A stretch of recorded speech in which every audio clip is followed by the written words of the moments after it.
తిరిగి BCN news కి స్వాగతం. జనసేన పార్టీలో ఉన్న కోవట్ల భరతం పడతామని ఆ పార్టీ జిల్లా అధ్యక్షులు సుంకర శ్రీనివాస్ హెచ్చరించారు. కడప నగరంలోని జనసేన పార్టీ జిల్లా కార్యాలయంలో ఏర్పాటు చేసిన మీడియా సమావేశంలో కొత్తగా వచ్చి కోవట్టులుగా మారిన వారి పట్ల అప్రమత్తంగా ఉండాలని సూచించారు. పార్టీని భ్రష్టు పట్టించడం కోసం కుట్రలు చేయాలని చూస్తే సహించేది లేదని అన్నారు. పవన్ కళ్యాణ్ అడుగుజాడల్లో నడిచి పార్టీని మరింత బలోపేతం చేస్తామని తెలిపారు. జనసేన సభ్యత్వ నమోదు కార్యక్రమాన్ని పండుగలా చేపడతామని అన్నారు. ఎన్నో ఆటుపోట్లు కుట్రలు కుతంత్రాలను ఎదుర్కొని పార్టీని ఈ స్థాయికి తెచ్చిన ఘనత పవన్ కళ్యాణ్ కే దక్కిందన్నారు. అవినీతి రహిత జవాబుదారీ పాలన జనసేన పార్టీతోనే సాధ్యమన్నారు. భయభక్తులతో ప్రజలకు సేవలందిస్తూ ప్రజల గొంతుగా వ్యవహరిస్తున్నామని అన్నారు. అతిపెద్ద సభ్యత్వం ఉన్న పార్టీగా జనసేన అవతరించడం ఖాయమని స్పష్టం చేశారు. జనసేన పార్టీ 10 ఏళ్లైంది ఇప్పటికీ పార్టీ స్థాపించి. ఈ 10 ఏళ్లలో ఎన్నో ఆటంకాలని అడ్డంకులని అవమానాలని అధిగమించి మా నాయకుడు ఒక స్థిర నిశ్చయంతో ఒక ఆశయంతో సిద్ధాంతాలతో ఎటువంటి అపజయాలను కూడా భయపడకుండా నిలబడి ఈ రాష్ట్ర ప్రజల కోసం ఈ రాష్ట్రం కోసం ఈ రాజకీయాన్నే మార్చినటువంటి ఒక మహా వ్యక్తి మా నాయకుడు శ్రీ పవన్ కళ్యాణ్ గారు. ఇవాళ దేశంలోనే ఒక కొత్త చరిత్రను సృష్టించి 100% స్ట్రైక్ రేట్తో రాజకీయాలలోనే కొత్త ఒరబడిని సృష్టించిన వాడు మా నాయకుడు శ్రీ పవన్ కళ్యాణ్ గారు. అటువంటి మా నాయకుడు పెట్టిన 7 సిద్ధాంతాలు కూడా ఈరోజు దేశవ్యాప్తంగా కూడా ప్రజలు మాట్లాడుకుంటున్నారు, నాయకులు మాట్లాడుకుంటున్నారు. అటువంటి పార్టీ ఈరోజు ఒక పండుగ వాతావరణంలో ఈ క్రియాశీల సభ్యత్వ నమోదు కార్యక్రమం ఏర్పాటు కావడం మాకంతా ఎంతో ఆనందంగా ఉంది. ఈ సందర్భంగా కడప అసెంబ్లీ కడప జిల్లా ప్రజానికి అందరికీ కూడా శుభాకాంక్షలు తెలుపుకుంటూ కడప జిల్లా ప్రజానికానికి అందరికీ కూడా మేము ఆహ్వానిస్తున్నాం. జనసేన పార్టీలోకి రండి, జనసేన పార్టీలో చేరండి, క్రియాశీల సభ్యులుగా చేరండి. మీకు ఐడి కార్డులతో పాటు ఒక 5 లక్షల ఇన్సూరెన్స్కు మీకు ఇన్సూరెన్స్ కూడా వర్తిస్తుంది. అలాగే ఏదైనా ప్రమాదం జరిగినప్పుడు ఆసుపత్రి ఖర్చులకు గాను 50,000 రూపాయలు కూడా ఈ ఇన్సూరెన్స్ ద్వారా మీకు అందజేయబడుతుంది. కాబట్టి ఇటువంటి కార్యక్రమాన్ని ఇటువంటి కార్యకర్తల కోసం చేసేటువంటి పార్టీ ఇంతవరకు మన భారతదేశంలోనే లేదు. జనసేన పార్టీ అంటే ఒక మహాశక్తి. జనసేన పార్టీ అంటే ఈరోజు ఈ రాష్ట్రంలో రాజకీయాన్ని మార్చి గతిని మార్చి చరిత్ర సృష్టించినటువంటి పార్టీ. ఈరోజు ఒక జనసేన పార్టీ అంటే కేంద్రంలో ఎన్డీఏ పార్టీకి కూడా వెనుదనుగా నిలబడి ఎన్డీఏ ఏర్పడడానికి ప్రభుత్వం ఏర్పడడానికి కూడా కారణమైనటువంటి పార్టీ. ఇటువంటి పార్టీ ఈరోజు ప్రజలందరూ కూడా ఆశ్చర్యంగా చూస్తున్నారు, నమ్మకంతో చూస్తున్నారు, విశ్వాసంతో చూస్తున్నారు. ఇటువంటి నాయకుడు ఇటువంటి రాజకీయ పార్టీకి మాకు కావాలి అని ప్రజలందరూ కూడా కోరుకుంటున్నారు. అందుకే ఇవాళ ప్రజలందరినీ కూడా మేము విజ్ఞప్తి చేస్తున్నాం. మళ్ళీ మీరందరూ కూడా ముందుకు రండి. మనందరి కోసం, మన బిడ్డల భవిష్యత్తు కోసం, సుపరిపాలన కోసం, ఏదైతే రూల్ ఆఫ్ లా అని మాట్లాడుతున్నామో చట్టబద్ధమైన పాలన, అలాగే పారదర్శకమైన పాలన, అవినీతి లేని పాలన, జవాబుదారీ పాలన కావాలంటే అది ఒక్క జనసేన పార్టీ వల్లనే సాధ్యమవుతుందని మా నాయకుడు ఎప్పుడు కూడా చెప్తూ ఉంటారు. మేము కూడా ఆయన అడుగుజాడలో నడుస్తూ అటువంటి పాలన రావాలని మేమందరూ కూడా కట్టుబడి ఉన్నాం. ఎందుకంటే ఇవాళ జనసేన పార్టీ ఈ ప్రభుత్వంలో భాగంగా ఉంది కాబట్టి ఈరోజు ఈ ప్రభుత్వం కూడా మరింత పారదర్శకంగా, మరింత జవాబుదారీతనంగా, మరింత భయభక్తులతో ప్రజలకు సేవ చేయాలని ఈ ప్రభుత్వం ఇవాళ ఉంది అంటే దానికి కారణం జనసేన పార్టీ, మా నాయకుడు పవన్ కళ్యాణ్ గారని మేము ఎంతో వినయంతో చెప్తున్నాం. అటువంటి జనసేన పార్టీ ఈరోజు తన జవసత్వాలన్నీ కూడా క్షేత్రస్థాయి వరకు, పూర్తిగా గ్రామ స్థాయి వరకు వెళ్ళే విధంగా పార్టీ ఇవాళ బలపడుతోంది. బలపడుతూ మీకందరికీ అండదండలుగా ఉండాలని, మీ సమస్యల పరిష్కారంలో గొంతుగా అవ్వాలని, మీ సమస్యల పరిష్కారంలో తాను భాగం అవ్వాలని, మీకు అండగా ఉండాలని, మీ యొక్క ఆర్థిక పరిస్థితులన్నీ బాగుండాలని, మీ జీవన ప్రమాణాలు పెరగాలని, అందరూ కూడా సామాజిక సమరసతతో, సమానమైనటువంటి హక్కులతో, సమానమైనటువంటి అభివృద్ధి ఆ అంశాలతో ప్రతి ఒక్కరూ కూడా, ప్రతి కులం, ప్రతి వర్గం, ప్రతి మతం, ప్రతి ఒక్కరూ కూడా సమాన హక్కులతో జీవించాలని జనసేన పార్టీ భావిస్తుంది. వైసీపీ అక్రమ పాలనకు ప్రజలే తగిన బుద్ధి చెప్పారని టీడీపీ అధికార ప్రతినిధి మహాసేన రాజేష్ అన్నారు. ఈ మేరకు ఆయన మాట్లాడుతూ అరుంధతి సినిమాలో పశుపతుల సమాధి నుంచి వైసీపీ ఫేక్ ప్రచారాలు చేస్తోందని వ్యాఖ్యలు చేశారు. కూటమి ప్రభుత్వాన్ని ఇరికించేందుకు కుట్రలు చేస్తున్నారని మండిపడ్డారు. హత్యలు, అరాచకాలంటూ అబద్దాలు ఆడుతున్నారని అన్నారు. వైసీపీ నేతలే విషం పెట్టి కూటమిపై నెట్టేస్తారని ఆగ్రహం వ్యక్తం చేశారు. గత 5 ఏళ్లలో వైసీపీ అరాచకాలకు, హత్యలకు అడ్డు అదుపు లేదన్నారు. ఏపీని శ్మశానం చేయడానికే వైసీపీ తప్పుడు ప్రచారానికి పూనుకుందన్నారు. ప్రజల్లో కూటమికి వస్తున్న క్రెడిట్ ను చూసి ఓర్వలేకే విమర్శలు చేస్తున్నారని అన్నారు. వైసీపీ ఫేక్ ప్రచారాన్ని ప్రజలే తిప్పికొట్టాలని మహాసేన రాజేష్ పిలుపునిచ్చారు. వైఎస్ఆర్సీపీ వాళ్ళు ఈ మధ్య బాగా ఫేక్ ప్రచారం, అంటే వాళ్ళు బ్రతికేది, వాళ్ళు పుట్టింది, వాళ్ళు చచ్చేది కూడా ఫేక్ ప్రచారంతోనే చనిపోతారండి. ఆ ఫేక్ ప్రచారం బాగా వైరల్, విపరీతం చేశారు ఈ మధ్య. ఎందుకు ఈ ఫేక్ ప్రచారం మొదలుపెట్టారంటే 2024 ఎలక్షన్లో ది గ్రేట్ నారా చంద్రబాబు నాయుడు గారు ఈ రాష్ట్రంలో ఉన్న మంచివాళ్ల సహకారంతో వైసీపీ పార్టీని సమాధి చేయడం జరిగింది. అందరూ అనుకుంటున్నారు ఓడించారేమో అని. ఓడించటం కాదండి, వైసీపీని సమాధి చేశారు నారా చంద్రబాబు నాయుడు గారు. ఆ సమాధిలో నుంచి ఇప్పుడు ప్రేతాత్మగా మారిన వైసీపీ యాజ్ యూజువల్ మళ్ళీ ఫేక్ ప్రచారాలు మొదలుపెట్టింది. ఎక్కడ చూసినా హత్యలు జరిగిపోతున్నాయట, అత్యాచారాలు జరిగిపోతున్నాయట, దారుణాలు జరిగిపోతున్నాయట. ఇప్పుడు అదే ప్రచారం చేస్తున్నారు. నారా చంద్రబాబు నాయుడు గారు ఈ వైసీపీ ప్రభుత్వాన్ని సమాధి చేసిన తర్వాత ఈ రాష్ట్రానికి, ఈ రాష్ట్రంలో ఉన్న ప్రజలు స్వేచ్ఛా వాయువులు పీల్చుకున్నారండి. అప్పటి వరకు ఎవరైనా మాట్లాడుకోవాలన్నా సరే మామూలు ఫోన్ కాల్స్ కూడా మాట్లాడుకోవడానికి భయపడే పరిస్థితి. కేవలం వాట్సాప్ కాల్స్ మాత్రమే మాట్లాడుకునేవారు. ఈ ప్రభుత్వం అంత దారుణంగా ఇక్కడ ప్రజలను బెదిరించి భయభ్రాంతులకు గురి చేసింది. కానీ చంద్రబాబు నాయుడు గారు ఎప్పుడైతే ఆయన ముఖ్యమంత్రిగా బాధ్యతలు చేపట్టారో మహానుభావుడు, ఇక్కడ ఈ రాష్ట్రంలో ప్రజలందరూ స్వేచ్ఛా వాయువులు పీలుస్తున్నారండి. ఈ రాష్ట్రంలో ఉన్న యువతకి కొత్త భవిష్యత్తు మీద కొత్త ఆశలు చిగురించాయి. ఒక పక్కన పోలవరం నిర్మాణం ఊపందుకుంది, మరో పక్కన రాజధాని నిర్మాణం జరుగుతుంది, ఇంకొక పక్కన స్టీల్ ప్లాంట్ని మేము ప్రైవేటీకరణ చేయట్లేదు, దానికి మేము మైన్స్ కూడా కేటాయిస్తామని కేంద్ర మంత్రులే వారు వచ్చి స్టేట్మెంట్లు ఇస్తున్నారు. ఈ రాష్ట్రం ఇప్పుడు బాగుపడే పరిస్థితి, అభివృద్ధిలోకి వెళ్ళే పరిస్థితిలో ఉంటే మళ్ళీ ఎలాగైనా దీన్ని అభివృద్ధిని నాశనం చేయాలని ఆ సమాధిలో ఉన్న వైసీపీ భూతం మళ్ళీ తప్పుడు ప్రచారాలు. మీకు గుర్తుందో లేదో, కోడికత్తి అని ఒక డ్రామా ఎవరో కుర్రోడు జగన్మోహన్ రెడ్డిని గీసాడట. ఆ కుర్రోడు వెళ్ళి ఒక టీడీపీకి సంబంధించిన నాయకుడి రెస్టారెంట్లో పనిచేస్తున్నాడట. కాబట్టి ఇది చంద్రబాబు నాయుడు గారే చేయించారని చెప్పి తప్పుడు ప్రచారం చేసి బోల్తా కొట్టిన దొంగలు వెళ్ళు. అలాగే సొంత బాబాయిని గొడ్డలతో వాళ్లే నరికేసుకుని, లేదు చంద్రబాబు నాయుడు గారే కత్తించుకుని నరికేశారని ప్రచారం చేసిన దొంగ బడవలు వెళ్ళు.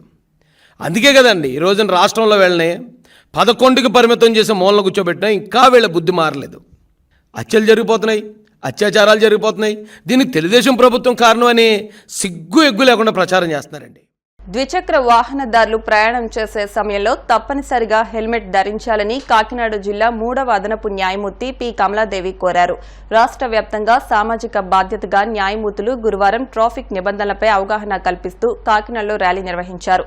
తల్లి జన్మనిస్తే ద్విచక్ర వాహనదారులకు హెల్మెట్ పునర్జన్మనిస్తుందని నినాదాలు చేస్తూ న్యాయమూర్తులు అవగాహన ర్యాలీ నిర్వహించారు. ఈ సందర్భంగా న్యాయమూర్తి పి కమలాదేవి మాట్లాడుతూ హెల్మెట్ లేకపోవడం వల్లే ద్విచక్ర వాహనదారులు ప్రమాదాల బారిన పడి ప్రాణాలు కోల్పోతున్నారని ఆవేదన వ్యక్తం చేశారు. అలాగే కారులో ప్రయాణించేవారు సీట్ బెల్ట్ ధరించాలని సూచించారు. ప్రతి ఒక్కరూ తమ ప్రాణాలు కాపాడుకోవడంతో పాటు ఇతరుల ప్రాణాలు కాపాడాలని సూచించారు. మాకు స్టేట్ లీగల్ సర్వీసెస్ అథారిటీ వాళ్ళు జూలై 4 నుంచి ఈ నెలాఖరు వరకు కూడా రోడ్ ట్రాఫిక్ రూల్స్ పాటించటం, హెల్మెట్ యొక్క ధరించడం వల్ల ఉపయోగాలని అవేర్నెస్ క్యాంప్స్ అడుగడుగున మొత్తం అంతా కాకినాడ ప్రజలందరికీ తెలియజెప్పి వాళ్ళ ప్రాణాలందరినీ కాపాడాలి, ఏ రకంగా కాపాడాలి, ఎలా చేయాలి, ఆ అవేర్నెస్ క్యాంపులు అనేది అన్ని రకాలుగా అన్ని ఎక్కువ మంది ఎక్కడెక్కడైతే ఉంటారో విద్యా సంస్థల్లో కానీ, స్టాఫ్ కానీ, ఇక సినిమా హాల్స్ దగ్గర కానీ, టెంపుల్స్ దగ్గర కానీ, అలాగా అన్ని చోట్ల ట్రాఫిక్ పోలీస్ వాళ్ళ సహకారంతో, ఆర్టీఓ ఆఫీస్ వాళ్ళ సహకారంతో, గవర్నమెంట్ హాస్పిటల్ వాళ్ళ సహకారంతో, మేము లీగల్ సర్వీస్ అథారిటీ వాళ్ళు మేము ఈ కార్యక్రమాలు చేపట్టాము. అందులో భాగంగానే ఈరోజు ఏంటంటే అడ్వకేట్స్కి అవేర్నెస్ క్యాంప్ పెట్టాము. ఇక్కడ నుంచి బైక్ ర్యాలీ ఒకటి, వాక్ ర్యాలీ ఒకటి, 2 పెడుతున్నామండి. బైక్ ర్యాలీలో హెల్మెట్ ధరించి ఆ బైక్ ర్యాలీతో మా యొక్క నినాదాలు అందరికీ తెలియపరిచి ఎందుకు చేస్తున్నారు, ఏం చేస్తున్నారు అనే దానితో అందరూ ఒకసారి అవేర్నెస్ అయ్యి ఇవన్నీ వింటారు. మొత్తం కాకినాడ ప్రజలందరినీ కూడా చాలా సురక్షితంగా ఈ నియమాలు పాటిస్తే సురక్షితంగా ఉండటానికి మా వంతుగా మా ప్రయత్నాలు చేస్తున్నాము. ప్రమాదంలో హెడ్ ఇంజరీ వల్ల ఎక్కువ మంది చనిపోతున్నారు. అది కూడా మన కోవిడ్లో చనిపోయిన వాళ్ళకంటే కూడా రోజుకు ఈ హెడ్ ఇంజరీ వల్ల చనిపోయే వాళ్ళ సంఖ్య ఎక్కువైపోయింది. సో హెల్మెట్ అనేది ధరిస్తే దాన్ని నిర్మూలించడం అనేది ఉంటుంది. నెక్స్ట్ రూల్స్ పాటించడం. చట్టం అనేది ఎందుకు వస్తుందండి? ఎప్పుడైతే ఆ ప్రమాదాలు ప్రాణహాని జరుగుతుందో చట్టం అనేది వస్తుంది. ఆ చట్టాన్ని ఉల్లంఘిస్తే ఏమవుతుంది? నేరం అని చెప్పడమే కాదు, ప్రాణాలు కూడా కోల్పోతున్నారు. అంతేకాదు, ప్రాణాలు కోల్పోకపోయినా జీవత్సంగా ఉండాల్సిన పరిస్థితి కూడా ఏర్పడుతుంది. ఆ హెడ్ ఇంజరీ లేకుండా అవాయిడ్ చేయాలంటే ఖచ్చితంగా హెల్మెట్ అనేది ధరించాలి.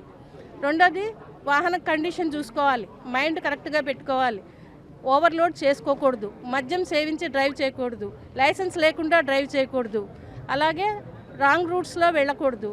ప్రతి ట్రాఫిక్ ఏదైతే రూల్ పెట్టారో అదంతా కూడా మన రక్షణ కోసమే. కాబట్టి ప్రతిదీ కూడా మనం అందరూ ఖచ్చితంగా పాటించాలి. పాటిస్తే దానివల్ల ఏమైంది? మన ప్రాణాలు కాపాడుకుంటాం. అంతేకాదు పక్క ప్రాణాలు కూడా కాపాడటానికి మనం దోహదపడతాం. సో అందరూ కూడా ఈ నియమాలను పాటించండి, హెల్మెట్ని ధరించండి, సురక్షితంగా గమ్యాన్ని చేరండి. అందరూ చేస్తున్నారు, కానీ న్యాయ వ్యవస్థ చేస్తే ఇంకొంచెం అందరికీ అట్రాక్షన్గా ఉంటుంది. అంతేకాకుండా మేము మా వంతుగా అందరికంటే ఎక్కువగా కృషి చేయడానికి ఇంకా ఎక్కువ ఉంటుంది.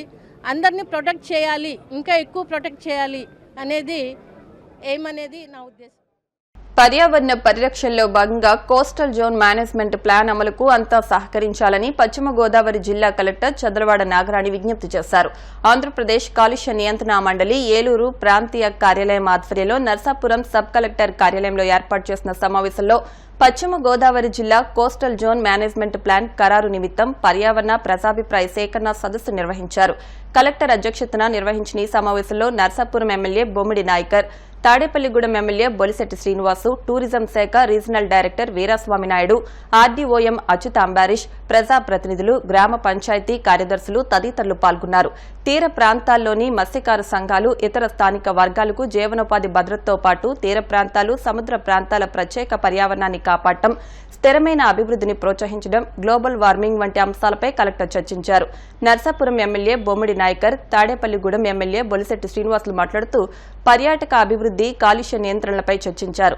తీర ప్రాంతాన్ని కాపాడుకుంటూ మత్స్యకారుల జీవన ప్రమాణాలను పెంచాల్సిన బాధ్యతపై సమాలోచనలు చేశారు.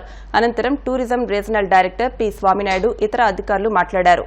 ఈ బీచెస్ లో స్టూడెంట్స్ యంగ్స్టర్స్ స్విమ్మింగ్ రావడం, వాళ్ళు అనుభూతిలో కొంతమంది పోగొట్టుకోవడం, ఇది చాలా ఫ్యామిలీస్కి అందరికీ చాలా కష్టమే. అది దాన్ని నిరోధించడానికి కావాల్సిన చర్యలన్నీ కూడా మనం చెప్పేసి మేము అనుకుంటున్నాము. అది ఖచ్చితంగా చేస్తాం. ఇప్పుడు ఈ ఎన్విరాన్మెంటల్ ప్లాన్స్ ఇవన్నీ కూడా జాగ్రత్తగా అంటే డిఫైన్ చేసి తీసుకొచ్చిన వీటి కూడా తక్కువగా తెలుపుతున్నాము. ఈ వీటి ఏదైతే సూచనలు అన్నీ చేశారో ఇవన్నీ కూడా ఇన్కార్పొరేట్ చేసి మన యొక్క ప్రపోజల్ని మనము ఆ గవర్నమెంట్, మన ఏపీ గవర్నమెంట్ ద్వారా గవర్నమెంట్ ఆఫ్ ఇండియాకి సబ్మిట్ చేయడం జరుగుతుంది. ఆ చుట్టుపక్కల పరిసర ప్రాంతాల్లో కూడా మనం మోడరేషన్గా మనం చూస్తున్నాం. ఇవాళ అంటే మన వెస్ట్ గోదావరి జిల్లా చూసుకుంటేనండి టూరిజం డెవలప్మెంట్ చేయవలసింది ఒక నరసాపురం పేరుపాలెం బీచ్లో ఉంది మేడం. మన ఇక్కడ దాన్ని డెవలప్మెంట్ చేసుకుంటే కనుక మన జిల్లా వ్యాప్తంగా కూడా టూరిజంలో మొదటి స్థానంలో నరసాపురం పేరుపాలెం బీచ్ ఉంటుంది. దానికి మనం మీ డిపార్ట్మెంట్ మీరు కానీ ఒక మేము పొడిగా ప్రజాప్రతినిధులుగా ఉన్నాం, మేము కానీ దానికి మన సీఎం గారు దృష్టిలో పెట్టి ఇక్కడ డెవలప్మెంట్ చేసుకుంటే కనుక చుట్టుపక్కల ప్రాంతాలన్నీ కూడా డెవలప్మెంట్ అయ్యే పరిస్థితి. నరసాపురం నియోజకవర్గం ఆర్థికంగా కూడా మనం ముందుకెళ్ళడానికి కూడా అవకాశం ఉంటుంది. కాబట్టి ఈ రకంగా మనందరూ కూడా ఆలోచన చేసి నరసాపురం నియోజక ప్రజలకు మనందరూ సపోర్ట్ ఉండాలని చెప్పి మనస్ఫూర్తిగా తెలియజేసుకుంటూ ఒక సంస్థగా చెప్పి ఈ కాలుష్య నివారణ ఎలా జరగాలి, ఎక్కడ పార్కులు ఉండాలి, లేదా ఎక్కడ టూరిజం ప్లేసెస్ డెవలప్ చేయాలి, ఎక్కడ పోర్టులు కట్టాలనే దానికి ఒక ప్రాజెక్ట్ తయారు చేయడం జరిగింది. దాంట్లో పబ్లిక్ నుంచి రియాక్షన్స్ ఏదైనా తప్పు జరుగుతూ ఉంటే మనం ఇక్కడ చెప్పొచ్చు, కలెక్టర్ గారు నోటీసులో పెట్టచ్చు, పర్యావరణం తెలియజేయచ్చు. మరి చాలామంది మిత్రులు కొంతమంది చెప్పారు ఈ ఏదైతే ఫ్యాక్టరీ పొల్యూషన్స్ అన్ని దాంట్లో పెట్టేసిన సందర్భం, అక్కడ మత్స్యకార సంపద అంతా కూడా నాశనం అయిపోవడం. మరి చాలా వార్తలు ముగించే ముందు ముఖ్యాంశాలు మరొకసారి. వాయువ్య బంగాళాఖాతంలో ఈ రోజు అల్పపీడనం ఏర్పడే అవకాశం. అప్రమత్తంగా ఉండాలంటూ లోతట్టు ప్రాంత వాసులకు వాతావరణ శాఖ హెచ్చరిక.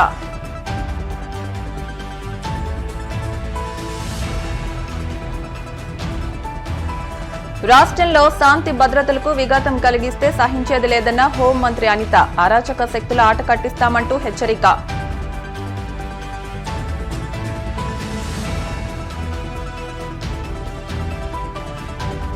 భారీ వర్షాలకు అంతర్వేదిలో వింత ఘటన. చేపలు రోడ్డెక్కడంతో వలలు వేసి పట్టుకుంటున్న స్థానికులు.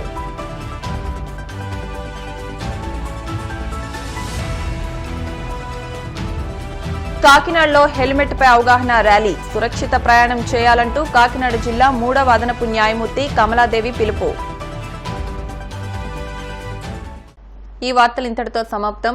మరిన్ని వార్తల కోసం BCN digital YouTube channel, Facebook page ను ఫాలో అవ్వండి. అప్డేట్ వార్తల కోసం ప్లీజ్ సబ్స్క్రైబ్.